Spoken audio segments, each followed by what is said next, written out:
Our funding structure is failing to keep up with the evolving realities that we need for our transportation system. We do rely mainly on our gas tax to pay for maintenance.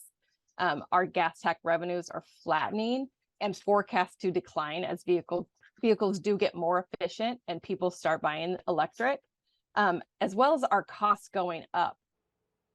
Some state roads may be getting less attention this year. As we've previously reported, the Oregon Department of Transportation says they are facing budget cuts that will impact maintenance and operations. That does include plowing and de-icing. Good evening, I'm Kendall Bartley. Brandon Cameraman is off tonight. ODOT is blaming the decrease in the gas tax for that cut. Tonight, we are getting a closer look at the roadways being impacted. Our chief meteorologist, John Mayer, explains.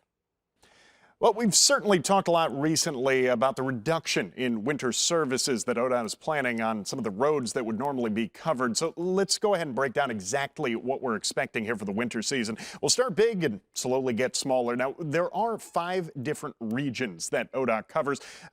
Our regions are primarily number 2 and number 3. That's where we're going to see the vast majority of our roads that are covered. But there's also 5 different levels of service that ODOT offers, ranging from A to E. Greatest service is level A, least service down at level E. Now, what this means, those lower service levels generally not receiving pre-treating or de-icing services. Those are service levels D and E, the green and turquoise colors that you're going to see. It also means that some of those lower service levels not going to necessarily get plowed until resources are available. Now, there are several different roads that we're seeing a little bit of a change here in our backyard. It's not as if every road is different from what we've had in past winter seasons, but there are a few. 99 East and 99 West, those are dropping down from service level B, the orange color, down to C. That does mean that we're not necessarily expecting to see that pre-treating as we would typically receive on that higher service level. Now, Interstate 5, that is still on that highest priority roads,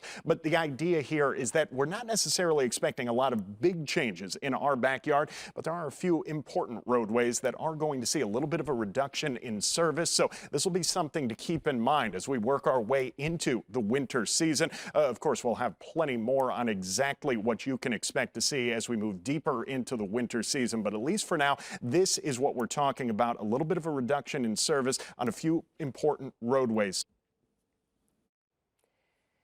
Now, the big question is, how will these cuts affect residents in Lane County?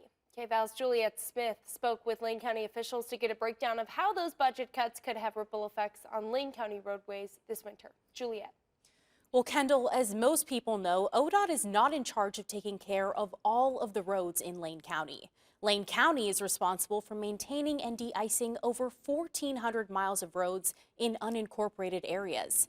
Devin Ashbridge, Public Information Officer of Lane County, says this fiscal year's anticipated road budget is $57.6 million. Of that total, $29.5 million is from state highway funds and gas tax. She says the remainder of the funds come from ODOT.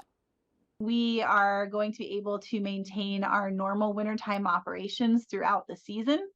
While we do receive ultimately what is gas tax here locally to help with our road fund, those are forecasted multiple years out, and we are still waiting to see what might be in store for us in future years. They have yet to determine the amount of funds they'll receive next year, and a lesser number may make it more difficult for Lane County to maintain those roads. Now, we reached out to officials in Eugene and Springfield to gather more details, but they did not respond to a request for comment. Now, ODOT has shared the following winter travel tips. Take your time. Always check Oregon's road conditions and weather forecasts on tripcheck.com before you leave, or you can call 511 for updated travel information. Choose main routes and be rested and well alert. Don't use cruise control in wet, icy, or snowy weather.